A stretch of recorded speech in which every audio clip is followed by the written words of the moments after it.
عزیز طلبہ، اسلامیات برائے جماعت ہشتم کے دوسرے لیسن کے ساتھ ایک بار پھر آپ کی خدمت میں حاضر ہوں۔ امید ہے آپ نے پہلا لیسن سماعت فرما لیا ہوگا، اس کی مشق بھی کی ہوگی۔ اب چلتے ہیں باب دوم کے پہلے ٹاپک کی طرف۔ ہمارا آج کا ٹاپک ہے عقیدہ آخرت اور تعمیر سیرت میں اس کا کردار۔ تو بنیادی طور پر اس ٹاپک میں ہم دو باتیں بیان کریں گے، عقیدہ آخرت اور عقیدہ آخرت کا انسانی زندگی کو بنانے میں کیا عمل دخل ہے۔ عقیدہ آخرت کو ہم دو حصوں میں ایکسپلین کریں گے۔ پہلے حصے میں ہم عقیدہ آخرت کا مختصر سا تعارف پیش کریں گے اور دوسرے حصے میں انشاءاللہ عقیدہ آخرت کے چند عقلی دلائل پیش ہوں گے۔ اسی طرح آخر میں ہم یہ بھی بیان کریں گے کہ عقیدہ آخرت سے انسانی زندگی پر کیا اثرات مرتب ہوتے ہیں۔ تو چلتے ہیں عقیدہ آخرت کی طرف اور عقیدہ آخرت کو جاننے کی کوشش کرتے ہیں۔ عقیدہ آخرت دو الفاظ سے بنا ہے، عقیدہ اور آخرت۔ عقیدہ کے معنی ہوتے ہیں وہ یقین، وہ نظریہ جو انسان مضبوطی سے اپنے دل میں راسخ کرتا ہے، جبکہ آخرت کا معنی ہے کہ اس عارضی زندگی کے بعد ایک دوسری زندگی آنے والی ہے جو ابدی ہے۔ تو عقیدہ اور آخرت کو ملانے سے یہ حاصل ہوا کہ انسان اس بات کا پورا یقین رکھے کہ اس دنیاوی زندگی کے خاتمے کے بعد ایک اور زندگی آنے والی ہے جس کا آغاز ہر انسان کی موت سے ہوتا ہے، اور جب حضرت اسرافیل علیہ السلام سور پھونکیں گے تو تمام مخلوقات موت سے ہمکنار ہو جائیں گی۔ اسی طرح جب وہ دوبارہ سور پھونکیں گے تو تمام مخلوقات دوبارہ زندہ ہو جائیں گے اور میدان حشر میں حاضر ہوں گے اللہ کے روبرو۔ اللہ تعالیٰ ان سے ان کے اعمال کا حساب لے گا۔ جن کے نیک اعمال کا پلڑا باری ہوگا وہ کامیاب ہوں گے اور جن کے برے اعمال کا پلڑا باری ہوگا وہ ناکام ہوں گے۔ قرآن کریم نے موت و حیات کی اس تفصیل کو کچھ یوں بیان کیا ہے۔ اللہ جل جلالہ ارشاد فرماتے ہیں، کیف تکفرون باللہ،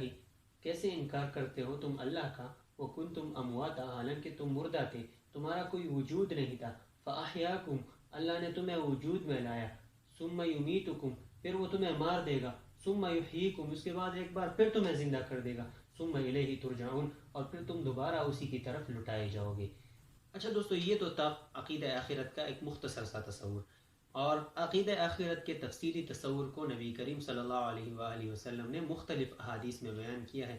نبی کریم صلی اللہ علیہ وآلہ وسلم کی احادیث مبارکہ برزخ یعنی قبر کی زندگی، قبر کے بعد کی زندگی، میدان حشر کی تفاصیل، اسی طرح معلوم ہوتا ہے کہ نبی کریم صلی اللہ علیہ وآلہ وسلم تمام مخلوقات اور انبیاء کی سربراہی کرتے ہوئے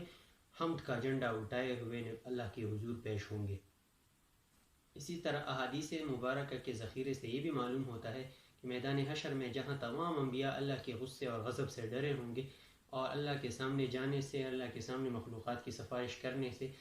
گریزاں ہوں گے، تب نبی کریم صلی اللہ علیہ وآلہ وسلم اللہ کے روبرو سجدے میں حاضر ہوں گے۔ اللہ تعالیٰ نبی کریم صلی اللہ علیہ وآلہ وسلم سے ارشاد فرمائیں گے، یا محمد ارفع رأسک، اے محمد اپنا سر اٹھاؤ، واشفع تشفع، اور سفارش کرو تمہاری سفارش قبول کی جائے گی۔ نبی کریم صلی اللہ علیہ وآلہ وسلم تمام امتیوں کے حق میں اللہ تعالیٰ سے سفارش کریں گے، جس کے بعد حساب کتاب کا عمل شروع ہو جائے گا۔ عقیدہ آخرت کے اس دوسرے حصے میں ہم عقیدہ آخرت کو قرآن کے بیان کردہ عقلی دلائل کی روشنی میں جاننے کی کوشش کریں گے، اور اس سے پہلے چند تمہیدی باتیں پیش ہوں گی۔ دوستو، آپ اور ہم دیکھتے ہیں کہ موت و حیات کا یہ سلسلہ ازل سے جاری ہے، آئے روز کوئی نہ کوئی پیدا ہوتا ہے، کوئی نہ کوئی مرتا ہے۔ اب سوال یہ پیدا ہوتا ہے کہ کیا یہ سلسلہ کسی دن ختم ہوگا کہ نہیں؟ اسی طرح ہمارا یہ بھی مشاہدہ ہے کہ ہر کمال را زوال باشد، یعنی کائنات میں موجود ہر چیز یہ اشارہ کرتی ہے کہ ہر چیز عروج کے بعد زوال پذیر ہوتی ہے، فنا ہوتی ہے۔ قرآن کریم نے اس کو یوں بیان کیا ہے، اولم یسیروا فی الارض،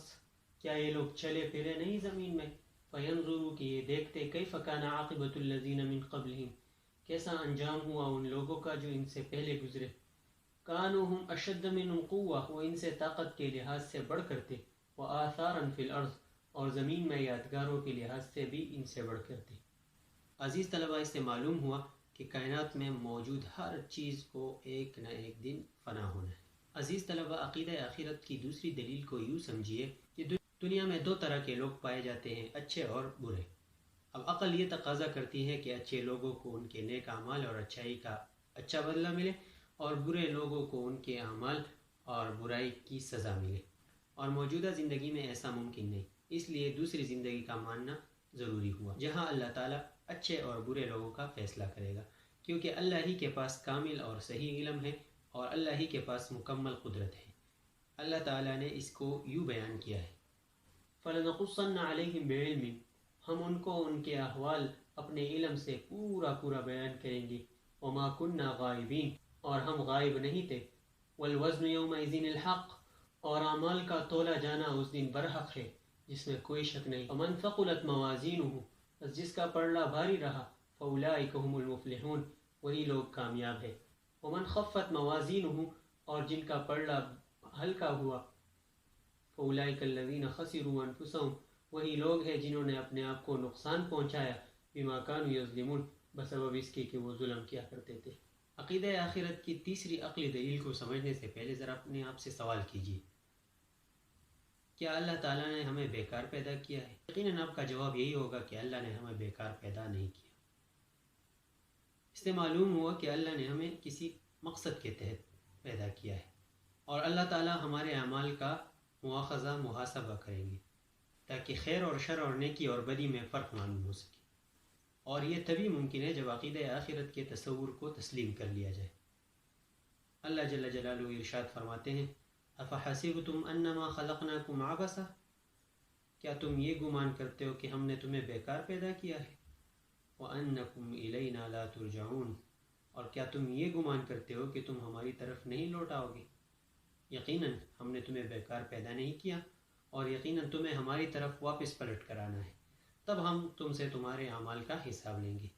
مشرکین مکہ عقیدہ آخرت اور مرنے کے بعد دوبارہ زندہ ہونے کو ناممکن اور مستبعد سمجھتے تھے۔ وہ کہتے تھے اذا كنا عظاما ورفاتا ائنا لمبعوثون خلقا جديدا، کیا یہ ممکن ہے کہ جب ہم بوسیدہ ہڈیاں ہو کر مٹی ہو جائیں گے تو ہمیں دوبارہ اٹھایا جائے گا؟ اللہ جل جلالہ قرآن کریم میں انہیں جواب دیتے ہوئے فرماتے ہیں، قل، اے نبی آپ کہہ دیجئے، کونوا حجارۃ او حدیدا، چاہے تم پتھر بن جاؤ یا لوہا، او خلقا مما یکبر فی صدورکم، یا کسی ایسی مخلوق یا خلقت کی طرف کنورٹ ہو جاؤ جو تمہاری نظر میں بہت بڑی ہے، فسیقولون من یعیدنا، اور پھر بھی اگر یہ یہی سوال کرے کہ ہمیں کون لوٹائے گا، اے نبی آپ جواب دیجئے، قل الذی فطرکم اول مرہ، اے نبی آپ کہہ دیجئے وہ ذات جس نے تمہیں پہلی دفعہ پیدا کیا وہی ذات اب دوبارہ تمہیں زندہ کرے گا۔ چونکہ مشرکین مکہ عقیدہ آخرت کو محال اور ناممکن سمجھتے تھے، اللہ جل جلالہ نے مخاطب کرتے ہوئے فرماتا ہے،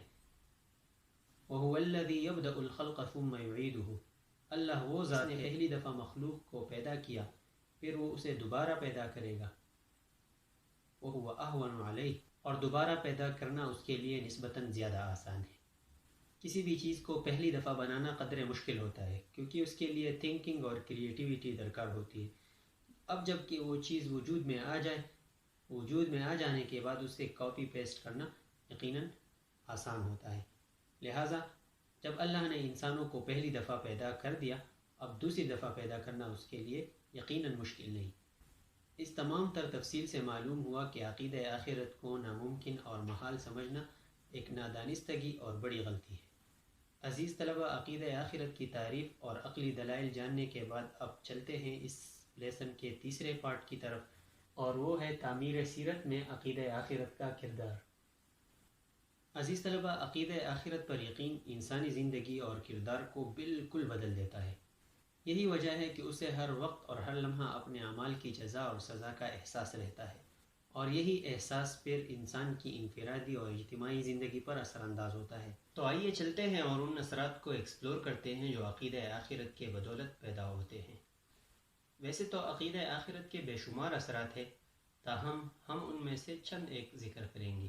عقیدہ آخرت پر یقین رکھنے کا ایک بڑا فائدہ یہ ہے کہ اس سے انسان میں احساس ذمہ داری پیدا ہوتی ہے، کیونکہ جو شخص عقیدہ آخرت پر یقین رکھتا ہے وہ یہی سمجھتا ہے کہ اسے کل روز قیامت اللہ کے سامنے حاضر ہونا ہے،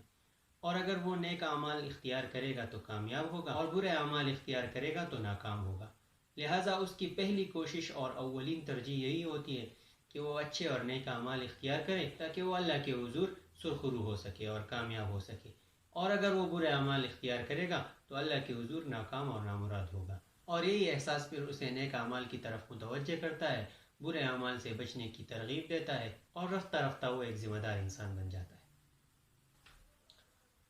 عقیدہ آخرت کا دوسرا بڑا فائدہ یہ ہے کہ اس سے انسان میں نیکی اور بدی کی تمیز پیدا ہو جاتی ہے،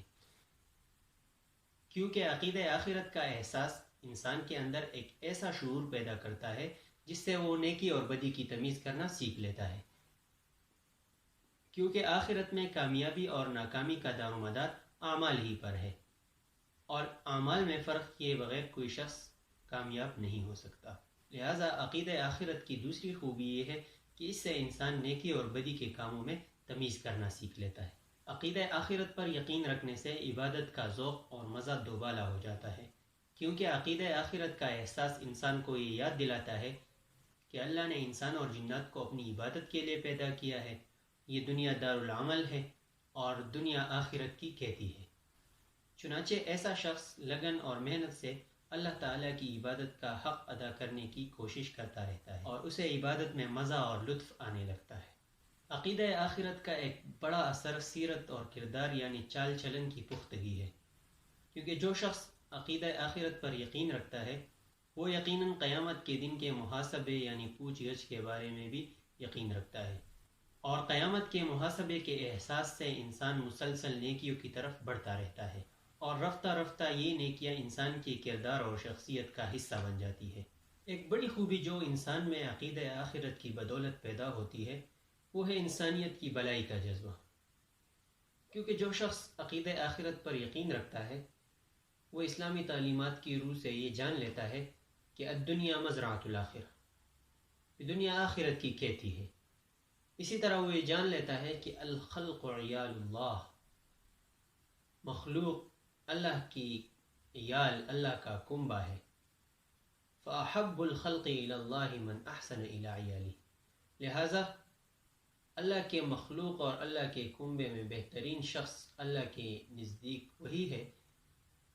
جو اس کے عیال، اس کے کنبے کے ساتھ اچھا سلوک کرتا ہے اور اچھا برتاؤ کرتا ہے۔ یہی وجہ ہے کہ وہ نہ صرف عبادات میں پیک پر ہوتا ہے بلکہ وہ مخلوق کی راحت رسانی کو حرز جا بنا لیتا ہے اور انسانوں کے لیے آسانیاں پیدا کرنے میں پیش پیش رہتا ہے۔ عزیز طلبہ، عقیدہ آخرت اور تعمیر سیرت میں اس کا کردار آپ نے سماعت فرما لیا۔ امید ہے کہ عقیدہ آخرت کا تصور کسی نہ کسی حد تک واضح ہو چکا ہوگا۔ ایک بار پھر اس لیسن کی سمری آپ کے سامنے پیش کر دیتا ہوں۔ اس لیسن میں آپ نے عقیدہ آخرت کے متعلق جانا، عقیدہ آخرت کے متعلق 3 عقلی دلائل پیش ہوئے، اور آخر میں عقیدہ آخرت کے انسانی کردار پر مرتب ہونے والے اثرات کو آپ نے جان لیا۔ اس لیسن کو انتہائی توجہ کے ساتھ سننے کی کوشش کیجیے، اور جہاں کوئی بات واضح نہ ہو اور آپ کی سمجھ میں نہ آئے آپ ضرور کمنٹ کیجیے، اس کی وضاحت کر دی جائے گی۔ اسی کے ساتھ اجازت چاہتا ہوں، اپنا خیال رکھیے گا، اللہ حافظ۔